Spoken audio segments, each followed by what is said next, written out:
লাউয়ের ফলন এখন হলো শেষ সময়, কারণ লন্ডনে লাউয়ের ফলন বাড়ানো এখন আর সম্ভব না। এখন হলো লাউ যেগুলো এসেছে এগুলো দ্রুত বড় করা, এগুলো বড় করার জন্য এখন আবার পানিও দেওয়া যাচ্ছে না।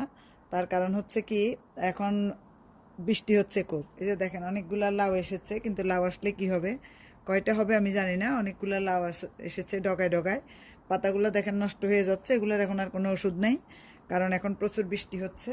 আর শেষ সময়ে লাউ গাছগুলো আর থাকবে না। তো অনেকে বলবেন যে আপু লাউগুলো শাকগুলো কেটে কেটে খেয়ে ফেলো, কিন্তু না, অনেকগুলো লাউ আছে গাছের মধ্যে, তো ওগুলো বড় করতে দিতে হবে। এখন পাতা দেখেন এগুলো বয়স্ক পাতা হয়ে গিয়েছে, এগুলো ছিঁড়ে ফেলে দিলে ফেলে দিতে পারেন, অথবা এমনি থাকলেও কোনো সমস্যা নাই। অলরেডি আমি অনেকগুলো কেটে ফেলে দিয়েছি, না ফেললেও চলতো।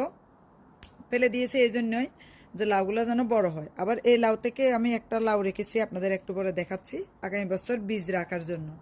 তো